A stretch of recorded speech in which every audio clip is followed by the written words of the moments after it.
Solicité que este asunto fuera separado para su discusión porque tiene particularidades relevantes que quiero compartir con este pleno y con todas las personas que nos hacen el favor de seguir esta sesión a través de nuestras redes sociales. La persona solicitante, como dice mi colega y compañero Paco Acuña, sin importar quién, pidió a la Secretaría del Trabajo y Previsión Social que se le informara, 1, ¿cuál fue la política laboral dirigida a personas con discapacidad con sus respectivos programas sociales? Y 2, el presupuesto ejercido anualmente, esto durante los sexenios de los expresidentes Vicente Fox Quesada, Felipe Calderón Hinojosa y Enrique Peña Nieto. Cabe destacar que la persona solicitante desde un inicio explicó que era una persona con discapacidad múltiple visual y motriz, por lo que requirió la información en formatos Word y MP3, es decir, este último archivo en archivo de audio, ya que solo de esta forma podía revisar lo entregado, pues a través de estos formatos ingresaba la información a cierto programa de cómputo que le permite conocer el contenido de los documentos. En respuesta, el sujeto obligado señaló no contar con información respecto al presupuesto requerido. Sin embargo, localizó los documentos relacionados con la política laboral y los programas sociales concernientes a los 3 sexenios previstos en la solicitud. No obstante, la dependencia hizo llegar esta información a la persona solicitante únicamente en formato PDF y Word, es decir, omitió también el formato en el que se pidió MP3 y tampoco justificó la imposibilidad alguna para otorgar la información en dicho formato. Precisamente por lo anterior, la persona solicitante presentó el recurso de revisión que hoy nos ocupa y que expongo ante este pleno,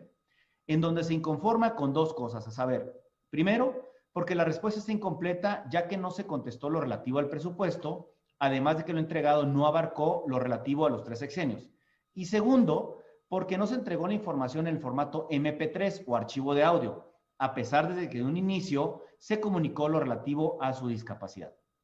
Posteriormente, la dependencia trató de subsanar su omisión relacionada con el presupuesto y proporcionó a la persona recurrente diversa información. Sin embargo, nuevamente le faltó hacer llegar la información en el formato MP3. Por ello, no fue posible sobreseer parcialmente el recurso de revisión.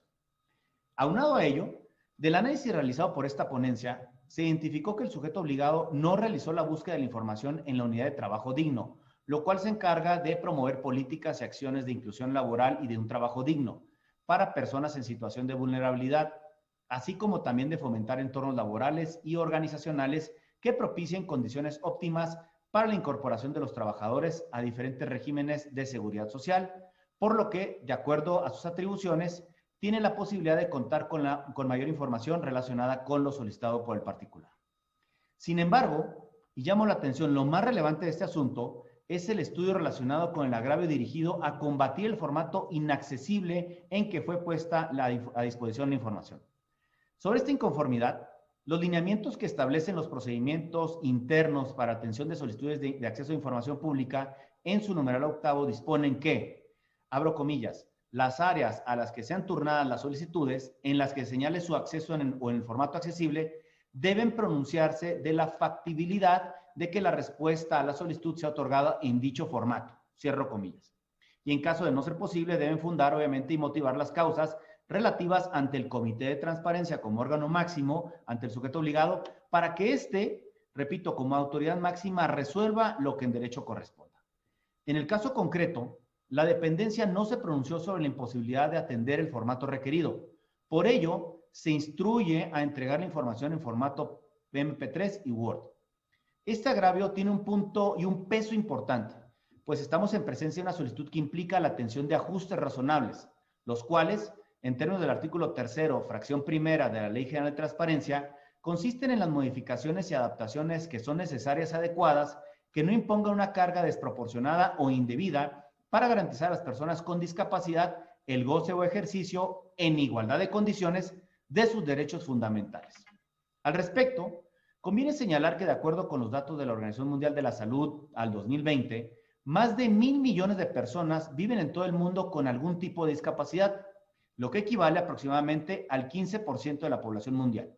Y en México, conforme al Censo de Población y Vivienda 2020 del INEGI, hay 6,179,890 personas con algún tipo de discapacidad, lo que representa el 4.9% de la población total del país. De ellas, 53% son mujeres y 47% son hombres. Por ello, cuando este asunto se turnó a mi ponencia, se cuidó que durante todo el procedimiento se realizaran todos los ajustes razonables de las actuaciones notificadas al particular para atender la petición de la persona solicitante. De esta manera, para dar cumplimiento al artículo 147 de la Ley Federal de Transparencia, enviamos a la persona recurrente por correo electrónico grabaciones de voz en formato MP3, con las explicaciones del contenido de los acuerdos de admisión y del cierre de instrucción, además de proporcionarlos en formatos Word y PDF. Asimismo, una vez que este pleno, si es que así acompaña este proyecto, también se remitirá a en dicho formato una explicación clara y precisa del contenido de la resolución y se elaborará una resolución de lectura fácil que permita al particular conocer de una manera muy breve lo que este pleno tenga bien a resolver. Con esto, el INAI garantizará a la persona recurrente la tutela efectiva del derecho de acceso a la información, pues desde el comienzo del procedimiento pidió estas adaptaciones y de ninguna manera implica una carga desproporcionada como para dejar de observarse y de verificarse. En relación con la forma en la que se resuelve este asunto, debe traerse a cuenta la Convención sobre los Derechos Humanos de las Personas con Discapacidad de la Organización de las Naciones Unidas, la cual dispone que hay discriminación por motivos de discapacidad cuando se obstaculice o se deje sin efecto el reconocimiento, goce o el ejercicio en igualdad de condiciones de todos los derechos humanos y libertades que son fundamentales, incluyendo todas las formas de discriminación, entre ellas la denegación de ajustes razonables.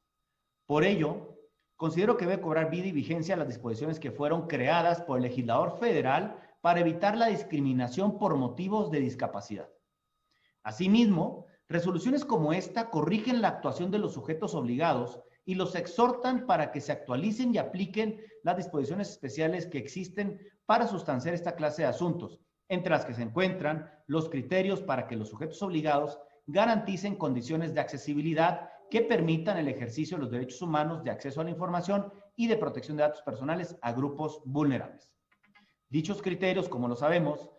pero la gente hay que darla a conocer, tienen por objeto establecer los elementos que permitan a los sujetos obligados identificar, implementar y promover acciones para que garanticen la participación e inclusión plena en equidad e igualdad de condiciones sin discriminación alguna, en el goce y el ejercicio de los derechos humanos de acceso a la información y de protección de datos personales a grupos en situación de vulnerabilidad de conformidad con sus atribuciones. Sin embargo, a pesar de que los criterios son de carácter obligatorio para todos los sujetos obligados a que se refiere la ley general, la Secretaría del Trabajo y Previsión Social no apegó su actuación a lo establecido en dicha normatividad. Finalmente, quiero señalar que de acuerdo con las bases de este instituto, del 2016 al 2021 se han presentado 3.742 solicitudes de información en las que se pidió algún tipo de ajuste de accesibilidad. Estas solicitudes representan apenas el 0.26% del total del 1.438.649 solicitudes ingresadas durante dicho periodo, por lo que considero que no hay justificación alguna para que cuando un sujeto obligado recibe estos requerimientos no se le otorgue la debida atención. Lo anterior, ya que en la medida que la información se proporcione de manera accesible, promoveremos e incentivaremos el ejercicio del derecho de acceso a la información de las personas con algún tipo de discapacidad, pero más aún, estaremos garantizando de manera más efectiva su derecho a contar con la información que sea de su interés y esto, por supuesto, que ayuda para que este instituto se acerque más a las personas y se continúe trabajando por un INAI para todas y para todos. Por lo anterior, solicito a este pleno puedan acompañar este proyecto en los términos que acabo de exponer y que se puso a su consideración.